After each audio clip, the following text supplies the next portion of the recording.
শুরু করছি আজকের গল্প। সৈয়দ মুস্তাফা সিরাজের লেখা দুঃস্বপ্নের দ্বীপ। আমার কুকুর জিনকে নিয়ে জ্বালায় পড়েছি দেখছি।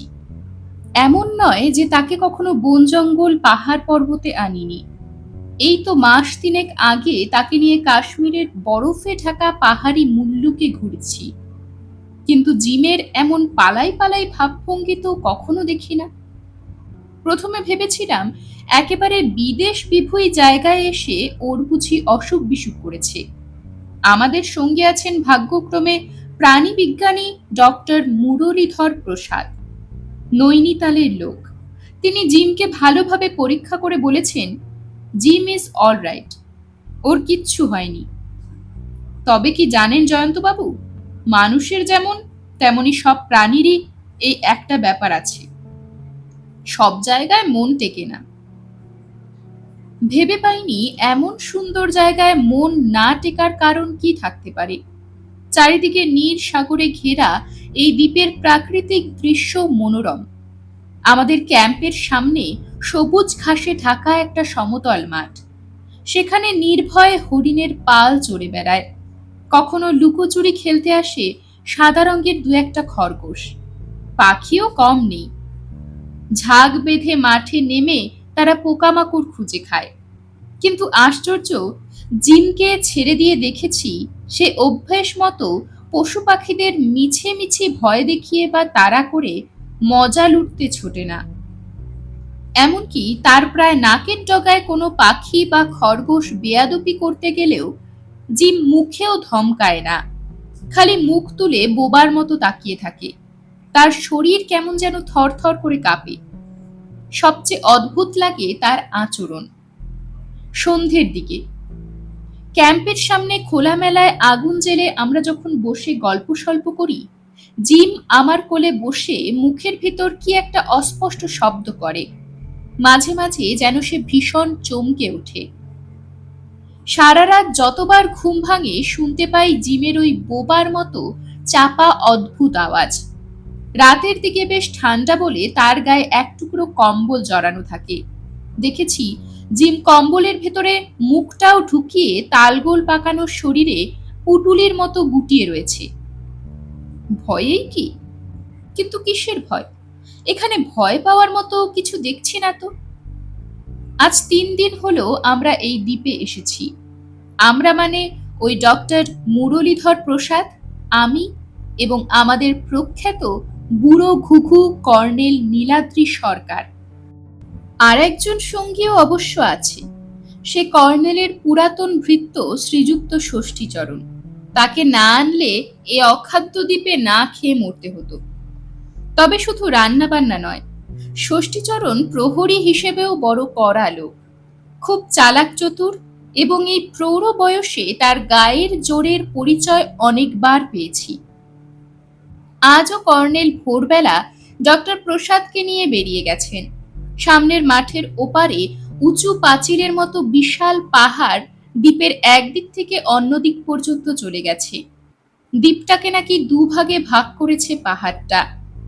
কর্নেলরা যান ওই পাহাড়ে। এ দ্বীপের নাম ভেগা আইল্যান্ড, আর ওই পাহাড়টার নাম ওয়াকিমো মাউন্টেন। ওয়াকিমো কথাটার মানে নাকি বদরাগী। পাহাড়টার এমন বিশ্রী নাম কেন? শুনেছি এই সমুদ্রে যারা মাছ ধরতে আসে তাদের বিশ্বাস ওখানে একটা বেজায় বদরাগী দানও বাস করে, তাই মাছ ধরা জাহাজ এই দ্বীপের ছায়া মারায় না। কর্নেল কি দানওটাকে জব্দ করতে এসেছেন তাহলে? মোটেও না। কর্নেল যা বলেছেন শুনে তাক লেগে যায়। ওয়াকিমো পাহাড়ে এক বিচিত্র প্রাণীর বাস। প্রাণীটা নেকড়ে এবং কুকুরের মাঝামাঝি। ১৫,০০০ বছর আগে গুহাবাসী আদিম মানুষেরা জন্তু শিকার করে এনে গুহার ভেতরে বসে মহানন্দে খেত আর হাড়গোড় ফেলে দিত বাইরে। নেকড়েরা সেই লোভেই গুহার কাছে জড়ো হতো। কালক্রমে এই উচ্ছিষ্ট খাদ্য খেতে খেতে তারা শিকার করাই ভুলে গেল। মানুষ ঠেসা হয়ে পড়ল। তারপর মানুষ তাদের বশ করে ফেলল। তারাই গৃহপালিত কুকুরের পূর্বপুরুষ। কিন্তু মানুষের ভেতর যেমন, তেমনি জন্তুদের ভেতরেও কিছু বেয়ারা জীব থাকে। তেমন কিছু বেয়ারা নেকড়ে মানুষের পোষ মানল না, অথচ শিকারের ক্ষমতাও হারিয়ে ফেলেছে। তারা কি করলো তখন? তারা অগত্যা পেটের জ্বালায় বাদর হনুমানদের মতো উদ্ভিদভোজী, যাকে ইংরেজিতে বলে ভেজিটেরিয়ান, হয়ে গেল। গাছের পাতা, ফলমূল এসব খেয়ে বেঁচে রইল। প্রাণীবিজ্ঞানীদের ধারণা এইসব জাত খোয়ানো নেকড়ের বংশধর এখনো কোথাও টিকে থাকতে পারে। কর্নেল কোনো সূত্রে খবর পেয়েছেন ভেগা দ্বীপের পাহাড়ে নাকি সেই আজব নেকড়ে কুকুর এখনো আছে। তাই প্রাণীবিজ্ঞানী ডক্টর প্রসাদকে নিয়ে এখানে তিনি হাজির হয়েছেন। আর আমি তো কর্নেল বুড়োর ছায়া সঙ্গী, যাকে বলে ন্যাওটা, তাই আমাকেও আসতে হয়েছে। পোর্ট ব্লেয়ার থেকে হেলিকপ্টারে আসতে ঘন্টা 5 লেগেছে, কিন্তু একটুও ক্লান্তি বা বিরক্তি জাগেনি। জিমকে সঙ্গে আনার কারণ সেই আজব নেকড়ে কুকুর, বা কর্নেলের ভাষায় নেকুর, যদি একটা পাকড়াও করতে পারেন, পোষা কুকুরের সামনে তার আচরণ কেমন ধারা হবে পরীক্ষা করে দেখবেন। তাছাড়া জিমের জন্য একটা জরুরি কাজও আছে। জিমকে দেখিয়ে নেকুরদের ফাঁদে ফেলার মতলব ছিল কর্নেলের। পোষা ঘুঘু পাখির সাহায্যে ব্যাধরা যেভাবে বুনো ঘুঘু পাখি ডেকে এনে ফাঁদে ফেলে, ঠিক সেইভাবে। কিন্তু দ্বীপে এসে জিমের হাবভাব দেখে কর্নেল আপাতত সে মতলব কাজে লাগাচ্ছেন না। লাগাতে চাইলে আমিও আপত্তি করতুম। আজ 3 দিনের দিন একটা সন্দেহ জেগেছে, জিম কি তাহলে নেকুরের ভয়ে এমন অস্থির? কর্নেলের কাছে কথাটা তুলতে হবে। তবে জিম শক্তিমান অ্যালসেশিয়ান, তার গায়ের রং কুচকুচে কালো, দশাসই গতর। একবার একজন খুনে গুন্ডাকে প্রায় মেরে ফেলার উপক্রম করেছিল। জিমের মতো সাহসী দুর্দান্ত কুকুর শাক পাতা খেকো নেকুরকে ভয় পাবে বলে মনে তো হয় না। কিন্তু কিছু বলাও যায় না। গরিলাও তো মাংসাশী প্রাণী নয়, অথচ গরিলাকে সিংহও ভয় পায়। এই সব সাত পাঁচ ভাবতে ভাবতে সকালে ক্যাম্পের সামনে চেয়ার পেতে বসে কফি খাচ্ছি। ষষ্ঠীচরণ তাঁবুর সামনে খোলামেলায় পিকনিকের উনুনের মতো উনুন বানাতে ব্যস্ত হয়েছে, কারণ কেরোসিন তত বেশি সঙ্গে আনা হয়নি, এবং কতদিন এখানে থাকতে হবে তার ঠিক নেই। জিম আমার চেয়ারের পায়া ঘেঁষে বসে আছে, মুখটা বেজায় বিষণ্ণ।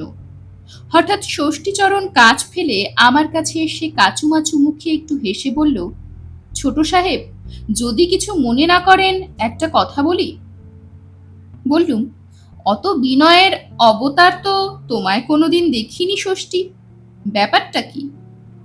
ষষ্ঠীচরণের হাসিটুকু মিলিয়ে গেল। সে গম্ভীর হয়ে চাপা গলায় বলল, আজ্ঞে, আমার বড্ড গা বাজছে। অবাক হয়ে বললুম, সে কি হে ষষ্ঠী, তুমি অমন ডান পেটে সাহসী মানুষ, তোমার গা বাজছে মানে? ষষ্ঠীচরণ আরো গলা চেপে বলল, এ দ্বীপটায় অমানুষ থাকে আজ্ঞে। অমানুষ মানে? হাসতে হাসতে বললুম, ও ষষ্ঠী, তুমি কি ভূতের ভয় পেয়েছো?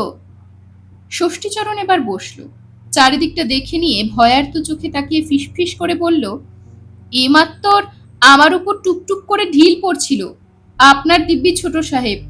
মিথ্যে কথা আমায় কখনো বলতে শুনেছেন? মার্চ মাসের উজ্জ্বল সকালবেলা, আকাশে মেঘের কুটোটিও নেই। তাঁবুর পেছনে অবশ্য একটু তফাতে ঝোপঝাড়ার গাছপালা আছে, কিন্তু সামনেটা ফাঁকা। সবুজ ঘাসের মাঠ ওয়াকিমো পাহাড় পর্যন্ত ছড়ানো। এই ফাঁকা জায়গায় দিন দুপুরে ষষ্ঠীকে ভূতেরা ঢিল ছুঁড়ে নাকাল করেছে, ভাবতেই হাসি পায়।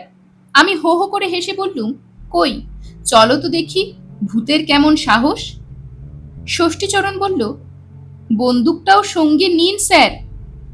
পা বাড়িয়ে বললুম, ভূতের গায়ে বন্দুকের গুলি বেঁধে না, কই চলো দেখি, আয় জিম। জিম যেন অনিচ্ছা সত্ত্বেও আমার সঙ্গে এগোলো। মাত্র 30 হাত তফাতে ষষ্ঠীচরণের কিচেন তাঁবু। ঠিক মাঝামাঝি পৌঁছেছি। হঠাৎ আমার গায়ে টুকটুক করে কি যেন পড়লো কয়েকবার। ঠাহর করে দেখি সেগুলো খুদে মার্বেলের মতো গড়নের গোল ঢিল। চারিদিকে তীক্ষ্ণ দৃষ্টি তাকিয়ে কাউকে দেখতে পেলুম না। দৌড়ে ওই তাঁবুর পিছনে গেলুম। কেউ কোথাও নেই। ওদিকটা প্রায় 25 গজ অব্দি ফাঁকা, তারপর জঙ্গল। জঙ্গল থেকে ঢিল ছুঁড়েছে কি? তারা কারা? জিম আমার পেছন পেছন এসে মুখ তুলে দাঁড়িয়ে আছে। জঙ্গলের দিকে আঙ্গুল তুলে তাকে ইশারা করলুম, কিন্তু জিম কথা মানল না, শুধু লেজটা গুটিয়ে কেমন চাপা শব্দ করতে লাগলো। ষষ্ঠীচরণ এগিয়ে এসে বলল, ঢিলটা পরখ করে দেখুন তো স্যার, এ তো ঢিল বলে মনে হচ্ছে না। হাতের তালুতে রেখে দেখলুম খুব হালকা ধূসর রঙের ঘুঁটি। ঘুঁটিটা শুকনো ঘাস দিয়ে তৈরি। সাধু বাবারা গাঁজা খাওয়ার জন্য নারকোল ছোবড়ার যেমন খুদে ঘুলতি বানায়, ঠিক তেমনি, কিন্তু এগুলো আরো ছোট। ওজনে হালকা হলেও দৈবাত চোখে লাগলে বিপদ হতে পারে। ততক্ষণে ষষ্ঠীচরণ আরো কয়েকটা ভূতের ঢিল খুঁজে পেয়েছে। সেগুলো সে একটা কাগজের মোড়কে রেখে বলল, বড় সাহেবকে দেখাতে হবে। কি বলেন স্যার? ভূত পেরেতে আমার বিশ্বাস নেই। নিশ্চয়ই এভাবে ভুতুরে ঢিল ছুঁড়ে কারা আমাদের ভয় দেখাচ্ছে কোনো উদ্দেশ্যে। ব্যাপারটা দেখতে হয়। দৌড়ে আমার তাঁবু থেকে রাইফেল নিয়ে বেরুলুম। জিম অনিচ্ছা সত্ত্বেও আমাকে অনুসরণ করলো। ষষ্ঠীচরণ ব্যাপার দেখে আরো ভয় পেয়ে বলল, ওরে বাবা, আমার কি হবে? কিচ্ছু হবে না, ভূতেরা ছুড়লে তুমিও ঢিল ছুড়বে। বলে যেদিক থেকে ঢিলগুলো আসছিল সেই দিকে এগিয়ে গেলুম, কিন্তু আর ঢিল ছুড়ল না কেউ। ঝোপ জঙ্গল দুর্ভেদ্য বললেই হয়, ভেতরে ঢোকার কোনো উপায় নেই। চোখে পড়ল বড় বড় পাথরও রয়েছে জঙ্গল জুড়ে। প্রকাণ্ড একটা পাথর জঙ্গলের বাইরে অব্দি ছড়িয়ে রয়েছে দেখে সেখানে গেলুম। প্রথমে জিমকে তুলে দিলুম পাথরটার উপর, তারপর আমি উঠলুম। জঙ্গলের মাটিটা ক্রমশ ওদিকে ঢালু হয়ে নেমে গেছে বোঝা যাচ্ছিল। হঠাৎ মনে একটা অদ্ভুত অস্বস্তির সৃষ্টি হলো। ওই ঘন সবুজ জঙ্গলের ভেতর থেকে কে বা কারা যেন আমাকে দেখছে। তাদের দেখতে পাচ্ছি না, অথচ তারা আমাকে দেখছে। অস্বস্তিটার কারণ এই, কিন্তু ভালো করে খুঁটিয়ে দেখেও কিছু সন্দেহজনক চোখে পড়ছিল না। তবু হলপ করে বলতে পারি, একদল অদৃশ্য আজব প্রাণী যেন আড়াল থেকে আমার উপর লক্ষ্য রেখেছে। কিছুতেই এ অনুভূতি মন থেকে তাড়াতে পারলুম না। তারপর জিম একটা অদ্ভুত কাণ্ড করলো। আমাকে ফেলে রেখে লাফ দিয়ে পাথর থেকে নামলো। তারপর লেজ গুটিয়ে গলার ভেতর অদ্ভুত আওয়াজ করতে করতে ঘাস জমির উপর দিয়ে তাঁবুর দিকে দৌড়লো। আমি রেগে মেগে চিৎকার করে ডাকলুম, জিম, জিম, কি হচ্ছে? জিম কানেই তুলল না কথা। কিচেন তাঁবুর পাশে ষষ্ঠীচরণ দাঁড়িয়ে আছে দেখলুম। তার হাতে একটা বল্লম কিংবা লাঠি, এত দূর থেকে বোঝা যাচ্ছে না। জিম শটান গিয়ে আমার তাঁবুতে ঢুকে পড়ল। পেছনে ঘুরেছিলুম জিমের জন্য। এবার জঙ্গলের দিকে ঘুরেই চমকে উঠলুম। আন্দাজ গজ 20 দূরে নিচে এমনি একটা পাথরের পাশে 3টে বিদঘুটে প্রাণী দাঁড়িয়ে আছে। তাদের ওপর রোদ্দুর পড়েছে বলে স্পষ্ট দেখতে পাচ্ছি। তারা মানুষের ভঙ্গিতে দাঁড়িয়ে আছে। গায়ের রং কালো কুচকুচে, গলা কাঠির মতো, মাথা তেকোনা এবং প্রকাণ্ড। নিচের ধরটা ঝোপের ভেতর বলে বোঝা যাচ্ছে না কেমন। সবচেয়ে অদ্ভুত ওদের চোখ। তেকোনা মাথায় দুটো গোল রঙিন কাঁচের মতো মস্ত চোখের রং কখনো লাল, কখনো নীল, কখনো হলুদ হয়ে উঠছে। আমার মাথায় পলকে ভেসে এলো ওরা যেন অতিকায় পিঁপড়ে। কিন্তু পিঁপড়েরা কি অমন খাড়া হয়ে দাঁড়াতে পারে মানুষের মতো? ভয় হলো, ওরা আমাকে আক্রমণ করবে না তো? তাই রাইফেল তাক করলুম। অমনি প্রাণীগুলো গা ঢাকা দিল পাথরের আড়ালে। বুঝলুম জিম কেন ভয় পেয়েছে। এও বুঝলুম ঘাসের গুলতিগুলো কারা ছুঁড়েছিল। বেলা 2টোয় কর্নেল এবং ডক্টর প্রসাদ ঘেমে তেতে ফিরলেন। নেকুরের লেজের ডগাটুকুও দেখতে পাননি, তবে ওয়াকিমো পাহাড়ে অনেকটা চিনে ফেলেছেন। পাহাড়টা যত দুর্গম দেখায় তত কিছু নয়, সহজে ওঠা যায় এবং যতদূর খুশি ঘোরাঘুরি করা যায়। ঘাসের গুলতি আর পিঁপড়ে মানুষের কথা শুনে প্রাণীবিজ্ঞানী ডক্টর প্রসাদ তো ভীষণ উত্তেজিত। কর্নেল বললেন, বোঝা গেল কেন ভেগা দ্বীপ ভুতুরে দ্বীপ বলে বিখ্যাত অথবা কুখ্যাত হয়েছে। কবছর আগে এক জাহাজের ক্যাপ্টেন আমাকে এখানকার পিঁপড়ে মানুষের কথা বলেছিলেন। বিশ্বাস করিনি। এখন দেখা যাচ্ছে কথাটা সত্যি। ডক্টর প্রসাদ বললেন, কর্নেল, নেকুর থাক, বরং আমরা পিঁপড়ে মানুষের দিকে মন দিই। আমি বললুম, একটা কথা আমি বুঝতে পারছি না, এই ঘাসের গুলতির রহস্যটা কি? কর্নেল বললেন, এগুলো পিঁপড়ে মানুষদের অস্ত্র, পোকামাকড় ওদের খাদ্য। এই গুলতি ছুঁড়ে ওরা পোকামাকড়কে কাবু করে, বুঝলে? হাসতে হাসতে বললুম, বেটারা আমাদেরও গুলতি ছুঁড়ে কাবু করবে ভেবেছে। একটা মানুষের মাংসে ওদের বছর চলে যাবে কিনা। ষষ্ঠীচরণ একটু তফাতে দাঁড়িয়ে কান খাড়া করে কথা শুনছিল। আতঙ্কে সে বলে উঠল, ওরে বাবা! কর্নেল সকৌতুকে বললেন, ষষ্ঠী, তোমার গা গতর দেখে ওদের বেজায় লোভ হয়েছে মনে হচ্ছে, নইলে প্রথমে তোমার উপর গুলতি ছুড়ল কেন ওরা? ষষ্ঠীচরণ আরো ভয় পেয়ে করুণ স্বরে শুধু বলল, ওরে বাবা। কিছুক্ষণ পরে কর্নেল আর ডক্টর প্রসাদ একটা ফাঁদ নিয়ে বেরুলেন। যেখানে আমি পিঁপড়ে মানুষদের দেখেছি সেখানে কোথাও ফাঁদটা পেতে রাখবেন। সঙ্গে ষষ্ঠীচরণকেও নিয়ে গেলেন। সে দা দিয়ে কুপিয়ে জঙ্গল সাফ করে চলার রাস্তা বানাবে। দুর্গম জঙ্গল। আমি রইলুম তাঁবুর পাহারায়। জিম সেই যে তাঁবুর ভেতরে খাটের তলায় ঢুকেছে আর বেরুনোর নাম করে না। তার উপর রাগ হচ্ছিল। খুব বকাবকি করলুম তাকে ভীতু বলে, শাসালুম, কলকাতায় ফিরে বেচে দেব ব্যাটার ছেলেকে। জিম গ্রাহ্যই করল না, শুধু গলার ভেতর সেই চাপা কান্নার মতো আওয়াজ করল। এদিকে বিকেল নেমেছে। গুলি ভরা রাইফেল কাঁধে রেখে সতর্ক দৃষ্টে চারপাশে লক্ষ্য রেখে পায়চারি করছিলুম। দূরে একপাল হরিণ চড়ছিল। মাথার উপর ঝাঁকে ঝাঁকে সামুদ্রিক পাখি উড়ে যাচ্ছিল। একসময় উত্তর দিকে জঙ্গলের মাথার উপর একটা প্রকাণ্ড বেলুন দেখতে পেলুম। হলুদ রঙের বেলুনটা নিঃশব্দে ওদিকে কোথাও আস্তে আস্তে নামছে। অবাক হয়ে তাকিয়ে রইলুম। বেলুনটা গাছপালার আড়ালে অদৃশ্য হলে ব্যস্ত হয়ে উঠলুম। এই নির্জন আজব দ্বীপে বেলুন নামাটা বড় রহস্যময়। তাঁবুর দরজায় পর্দা শক্ত করে বেঁধে তক্ষুনি বেরিয়ে পড়লুম ব্যাপারটা দেখতে। যেদিকে পিঁপড়ে মানুষ দেখেছিলুম এটা তার উল্টো দিক। ওদিক দিয়েই আমরা এই দ্বীপে ঢুকেছিলুম। আমাদের হেলিকপ্টার ওদিকে সমুদ্র তীরে বালির বিচে নেমেছিল। যখন আমাদের দ্বীপ ছেড়ে যাওয়ার সময় হবে, তাঁবুর ভেতরে রাখা বেতার যন্ত্রে খবর পাঠাবেন কর্নেল। তাহলে ওর বন্ধু এক সামরিক অফিসার হেলিকপ্টারটা নিয়ে আসবেন দ্বীপে। জিমকে নাড়ানো যাবে না, তা না হলে ওকে সঙ্গে নিয়ে যেতুম। জঙ্গলের ভেতর দৌড়ে চললুম। একটু পরেই জঙ্গলের ওধারে ঢালু পাহাড়ি জমি নিচে সমুদ্রের বিচে গিয়ে মিশেছে। সেখানে দাঁড়িয়ে দেখি বেলুনটা চুপসে বালির উপর পড়ে রয়েছে। বেলুনের তলায় দড়িদড়া থেকে ঝুলন্ত প্রকাণ্ড বাস্কেটের মতো আসন। একটা বেটে গাবদা মোটা লোক সবে বেরুচ্ছে। তার চেহারা চীনাদের মতো। কোমরে বাঁধা একটা লম্বাটে রিভলভার। লোকটাকে দেখে পছন্দ হলো না, কেমন যেন খুনে মার্কা চেহারা। বেলুন সেভাবেই পড়ে রইল। লোকটা এদিকে ঘুরে ঢালু জমিটা বেয়ে উঠতে থাকলো। তখন আমি ঝোপের আড়ালে লুকিয়ে পড়লুম। সে জঙ্গলে ঢুকে পশ্চিমে এসে গেল। তাকে অনুসরণ করতে থাকলুম। ফাঁকা মাঠের দিকে না গিয়ে সে সমুদ্রের সমান্তরালে জঙ্গলের ভেতর চলেছে। কিছুক্ষণ পরে সে দাঁড়ালো।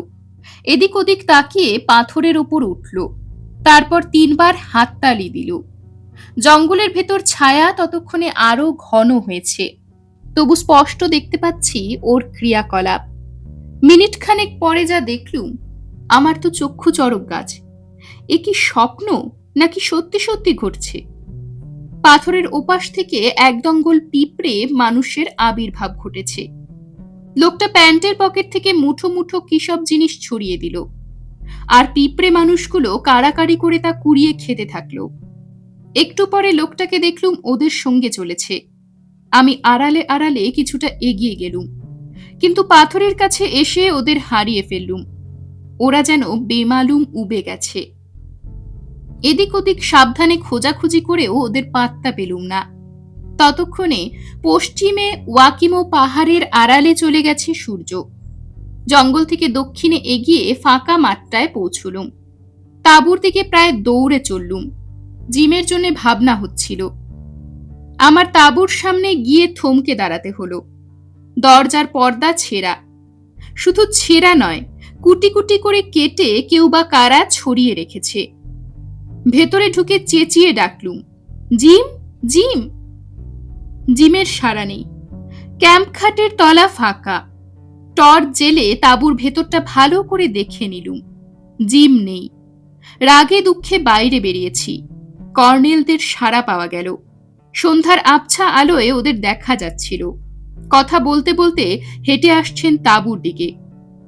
কর্নেল তার ধুরন্ধর গোয়েন্দা বুদ্ধি প্রয়োগ করে সিদ্ধান্তে এসেছেন পিঁপড়ে মানুষরাই জিমকে চুরি করে নিয়ে গেছে। তাকে উদ্ধার করতে হলে পিঁপড়ে মানুষদের ডেরা খুঁজে বের করতে হবে। কর্নেলের ধারণা জিমকে মেরে ফেলা ওদের উদ্দেশ্য নয়, অন্য কোনো উদ্দেশ্য আছে। আপাতত সেটা বোঝা যাচ্ছে না। এ রাতেও জ্যোৎস্না ছিল। আমরা চুপি চুপি একটা কাজ সেরে ফেললুম। সমুদ্র তীরের সেই বেলুনটা গুটিয়ে ধরাধরি করে নিয়ে এলুম তাঁবুতে। তারপর পালাক্রমে রাইফেল হাতে পাহারা দিলুম। কিন্তু রাতে কোনো ঘটনা ঘটল না। ভোরবেলা কর্নেল একা বেরিয়েছিলেন। ফিরে এসে জানালেন ব্যাটার ছেলেরা ফাঁদটাকে কুটি কুটি করে কেটেছে, তবে লুকিয়ে রাখা ক্যামেরায় ছবিগুলো উঠেছে।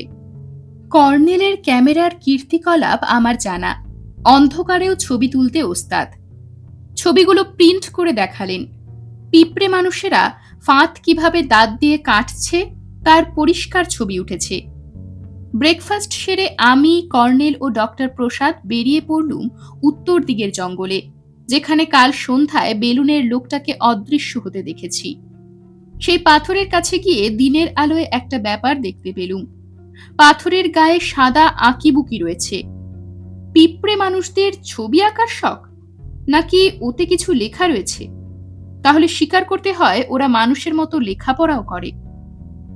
প্রাণীবিজ্ঞানী ডক্টর প্রসাদ হেসে উড়িয়ে দিলেন। কর্নেল হাঁটু গেড়ে প্রায় হামাগুড়ি দিয়ে মাটিতে ও ঘাসে কিছু খুঁজছিলেন। ওই অবস্থায় বাঁ দিকে এগিয়ে আরো একটা বড় পাথরের কাছে গিয়ে চাপা গলায় বলে উঠলেন, পেয়েছি, পেয়েছি। ডক্টর প্রসাদ বললেন, কি পেয়েছেন কর্নেল? কর্নেল কোনো জবাব না দিয়ে পাথরটার উপর উঠতে শুরু করলেন। তারপর দেখি উনি হঠাৎ উপর হয়ে শুয়ে পড়লেন। কিছুক্ষণ কি দেখার পর ইশারায় আমাদের ডাকলেন। ডক্টর প্রসাদ আর আমি পাথরে উঠে ওর মতো উপর হতেই এক বিচিত্র দৃশ্য দেখতে পেলুম।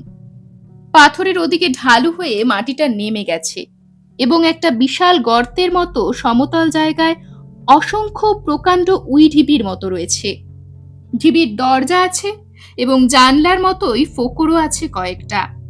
একখানে ভিড় করে দাঁড়িয়ে আছে একদল পিঁপড়ে মানুষ। মধ্যিখানে একটা বেদি মতো উঁচু জায়গা, সেখানে দাঁড়িয়ে আছে একটা লাল পিঁপড়ে মানুষ। ওর মাথায় ঘাসের মুকুট, মুকুটে রঙিন পালক গোজা এবং একটা উজ্জ্বল মণির মতো কি জিনিস, তা থেকে সূর্যের আলো ঠিকরে পড়ে চোখে ধাঁধিয়ে দিচ্ছে। তার চেয়েও আশ্চর্য ব্যাপার, বেদির নিচে ঘাসের মোটা দাড়িতে আষ্টে পৃষ্ঠে বাঁধা অবস্থায় পড়ে আছে বেলুনের লোকটা। আমরা দম আটকানো ভঙ্গিতে উপুর হয়ে শুয়ে এই আজব দৃশ্য দেখতে থাকলুম। তারপর কানে এলো পিঁপড়ে মানুষেরা পোকামাকড়ের ডাকের মতো চাপা ক্ষীণ স্বরে কথাবার্তা বলছে। সে শব্দ এত চাপা যে মনে হচ্ছে অনেক দূরে কোথাও হাজার হাজার পোকামাকড় ডাকছে। তারপর যা দেখলুম, আমি লাফিয়ে উঠতে যাচ্ছিলুম, কিন্তু কর্নেল টেনে ধরে ফের শুইয়ে দিলেন।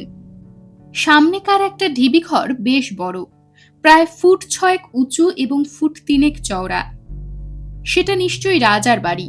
সেখান থেকে চ্যাংদোলা করে পিঁপড়ে রক্ষীরা আমার জিমকে বের করে আনছিল। পেছনে আরেকটা লাল পিঁপড়ে মানুষ, নিশ্চয়ই রানী। কিন্তু জিম যেন মরা, টুকটুক করে তাকাচ্ছে, নির্জীব অবস্থা। রানী বেদিতে উঠে রাজার পাশে দাঁড়ালো। জিমকে পিঁপড়ে রক্ষীরা তাদের পায়ের কাছে বেদির উপরে শুইয়ে দিল। কিন্তু আশ্চর্য, জিম ছাড়া পেয়েও তেমনি নির্জীব হয়ে পড়ে রইল। এবার রানীকে দেখলুম দুহাত তুলে জোরে নাড়ছে। তারপর ঢিবি রাজবাড়ির দরজা দিয়ে বেরিয়ে এলো একটা অদ্ভুত প্রাণী, ধূসর রঙের হায়নার মতো দেখতে, কিন্তু অত কুৎসিত নয়, বরং নেকড়ে বলে মনে হলো। পিঁপড়ে রানীর মাথাতেও মুকুট আছে, মুকুটে ফুল গোজা। রানী একটা ফুল মুকুট থেকে নিয়ে একটু ঝুঁকে দাঁড়ালো। প্রাণীটা বেদিতে উঠে খপ করে ফুলটা মুখে পুরল, চিবুতে থাকলো। তারপর জিমের গা শুকতে শুরু করলো। ডক্টর প্রসাদ উত্তেজিতভাবে ফিসফিস করে বললেন, নেকুর নেকুর। নেকুর তাহলে পিঁপড়ে মানুষদের কাছে পোষ মেনেছে? অবাক হয়ে নেকুর দেখতে থাকলুম। জন্তুটা জিমকে যেন আদর করছে। জিম তেমনি নিঃসার। জিমের চারপাশে ঘুরে নেকুরটা খেলা করতে থাকলো। সবাই এবার ভিড় করে খেলা দেখছিল। ঢিবি ঘরগুলো থেকে ছোট বড় সব পিঁপড়ে মানুষ ভিড় জমিয়েছে ততক্ষণে। এই সময় কর্নেল ফিসফিস করে বললেন, সাবধানে নেমে এসো তোমরা, ঢিবি ঘরগুলোর পেছনে গিয়ে লুকিয়ে থাকো, তারপর কি করতে হবে বলে দেবক্ষণ। সাবধানে তিনজনে পাথরের টুকরো আর খাজের আড়ালে নিচে নেমে গেলুম। বুঝলুম এই সমতল বিশাল গর্তমতো জায়গাটা কোনো যুগের আগ্নেয়গিরির ক্রেটার। ঢিবিঘরের পেছনে ঝোপের আড়ালে তিনজনে বসে পড়লুম। তারপর দেখি কখন ওদের অজান্তে বেলুনের লোকটা দড়ির বাঁধন খুলে ফেলেছে। সে উঠে দাঁড়িয়ে আকাশের দিকে তাক করে বেমক্কা রিভলভার থেকে গুলি ছুড়ল পরপর দুবার। পলকের মধ্যে হুলুস্থুল পড়ে গেল। পিঁপড়ে মানুষেরা পিলপিল করে এদিকে ওদিকে ক্রেটারের কিনারায় ঢালু পাড়া বেয়ে উঠল এবং পালিয়ে গেল। রাজা ও রানী যেন হতভম্ব স্থির হয়ে দাঁড়িয়ে রয়েছে। লোকটা বেদির ওপর লাফ দিয়ে উঠল এবং রাজার মুকুট ধরে টানাটানি শুরু করল। নেকুরটা জিমকে নিয়েই ব্যস্ত ছিল। এবার আচমকা গর্জন করে ঝাঁপিয়ে পড়ল লোকটার উপর। রিভলভার ছিটকে পড়ল নিচে। নেকুরটা ওর গলা কামড়ে ধরেছে। লোকটা বিকট আর্তনাদ করে হাত পা ছুড়ল। কর্নেল বলে উঠলেন, চলে এসো সবাই। আমরা যেই দৌড়ে গেছি, রাজা রানী তীরের মতো ছুটল উল্টো দিকে। বেদির কাছাকাছি পৌঁছানোর সঙ্গে সঙ্গে নেকুরটাও দৌড়ে পালিয়ে গেল। কর্নেল বেলুনের লোকটার কাছে হাঁটু মুড়ে বসলেন। ওর গলাটা ফাঁক হয়ে গেছে, গলগল করে রক্ত বেরোচ্ছে। ওকে বাঁচানোর উপায় ছিল না। 1 মিনিটের মধ্যে হাত পা খিচিয়ে ওর দেহটা শক্ত হয়ে গেল। সেই বিভৎস দৃশ্য থেকে চোখ ফিরিয়ে নিলুম। জিম আমাকে দেখে এতক্ষণে ওঠার চেষ্টা করলো, পারল না। ওকে দুহাতে বুকের কাছে তুলে নিলুম। ওর শরীর থরথর করে কাঁপছিল। কর্নেল লোকটার পকেট হাতড়ে একটা নোট বই পেলেন। চীনা ভাষায় কি সব লেখা আছে। নোট বইটা নিজের পকেটে ঢুকিয়ে কর্নেল বললেন, আসুন ডক্টর প্রসাদ, আমরা এখান থেকে কেটে পড়ি। বেচারি পিঁপড়ে মানুষদের বিব্রত করে লাভ কি? ওদের কচি বাচ্চারা নিশ্চয়ই ঘরে আছে, ওরা না ফিরলে না খেয়ে মারা পড়বে। ঠিক তাই। ঢিবি ঘরের দরজায় খুদে পিঁপড়ে মানুষেরা উকি দিচ্ছিল, দেখে মায়া হয়। আমরা চলে এলে ওদের মা বাবা ফিরে এসে খেতে দেবে। এবেলা হয়তো বেলুনের লোকটার মাংস দিয়েই পিঁপড়ে পুরিতে বড় রকমের একটা ভোজ হবে। তাঁবুতে ফিরে দেখি আরেক কাণ্ড। ষষ্ঠীচরণ বন্দী। কিচেন তাঁবুর ভেতর তার ক্যাম্প খাটে ওকে কারা আষ্টে পিষ্টে বেঁধে রেখেছে। যা দিয়ে বেঁধেছে তা শক্ত ঘাসের দড়ি। ও ফ্যাল ফ্যাল করে তাকাচ্ছে, মুখে কথা নেই। কর্নেল একটা ছুরি দিয়ে বাঁধন কেটে ওকে মুক্ত করলেন। তখন ষষ্ঠীচরণ উঠে দাঁড়িয়ে আড়মোড়া ভাঙল এবং জব্বর একটা হাই তুলল। বললুম, ব্যাপার কি ষষ্ঠী? ষষ্ঠীচরণ বলল, খুব ঘুম পেয়েছিল স্যার। তার জবাব শুনে অবাক হয়ে বললুম, কিন্তু তোমায় এমন করে বেঁধেছিল কারা? এতক্ষণে ষষ্ঠীচরণের যেন খেয়াল হলো। কাটা দড়িগুলো দেখে নিয়ে বলল, তাহলে আমাকে সত্যি সত্যি বেঁধেছিল ব্যাটার ছেলেরা? আমি ভাবছি স্বপ্ন দেখছিলুম। ওরে বাবা, এ কি বিদঘুটে জায়গায় এসে পড়েছি। কর্নেল হাসতে হাসতে বললেন, তুমি নিশ্চয় আরাম করে খাটে শুয়েছিলে। ষষ্ঠীচরণ জিভ কেটে বলল, অন্যায় হয়ে গেছে স্যার, মাফ করে দিন। আপনারা যাওয়ার পর ঢুলুনি পেয়েছিল, ভাবলুম একটু শুয়ে নি। রাত্রিরে ভালো করে ঘুম হয় নাকি না? কর্নেল বললেন, ভাগ্যিস তোমাকে পিঁপড়ে মানুষেরা ধরাধরি করে জিমের মতো বয়ে নিয়ে যায়নি, তাহলে আজ দুপুরের খাওয়া দাওয়া আর জুটত না আমাদের। ষষ্ঠীচরণ ভয় পেয়ে বলল, ওরে বাবা। তারপর সে ব্যস্তভাবে উনুন ধরাতে গেল। আমরা কর্নেলের তাঁবুতে গেলুম। ডক্টর প্রসাদ বললেন, লোকটার নোটবইয়ে নিশ্চয়ই সব কথা লেখা আছে। চীনা ভাষা জানলে ভালো হতো, কিন্তু কথা কেড়ে কর্নেল বললেন, আমি অল্প স্বল্প জানি চীনা ভাষা, দেখি কি লেখা আছে। কর্নেল মিনিট 10 ধরে নোটবইটা নিয়ে মেতে রইলেন। আমরা দুজনে চুপচাপ কৌতূহল নিয়ে বসে রইলুম। তারপর কর্নেল বললেন, লোকটার নাম সান ওয়ানসু, হংকং এ বাড়ি। কিভাবে ভেগা দ্বীপের পিঁপড়ে মানুষদের কথা জেনেছিল লেখা নেই, তবে এটুকু লেখা আছে মোট 3 বার এসেছে এর আগে। পিঁপড়ে মানুষদের রাজার মুকুটে যে বহুমূল্য মণি দেখেছি আমরা, সান ওয়ানসু ওটা হাতাতে চেয়েছিল। ডক্টর প্রসাদ বললেন, ওদের সঙ্গে ভাব করলো কিভাবে লেখা নেই? কর্নেল বললেন, আছে। প্রথমবার এসে ওদের গতিবিধি জেনে গিয়েছিল আড়াল থেকে। দ্বিতীয়বার সঙ্গে এনেছিল একটা প্রকাণ্ড কেক। বললুম, কেক দিয়ে পিঁপড়ে মানুষদের সঙ্গে ভাব করেছিল? ভারী বুদ্ধিমান তো। কর্নেল বললেন, হ্যাঁ। তৃতীয়বার সঙ্গে এনেছিল 1 বস্তা চিনি। বললুম, কিন্তু এবার তার সঙ্গে কিছু ছিল না, আমি দেখেছি। কর্নেল হাসলেন, বললেন, এই চতুর্থবার সে যা এনেছিল তা বেলুনের বাস্কেটে এখন আছে।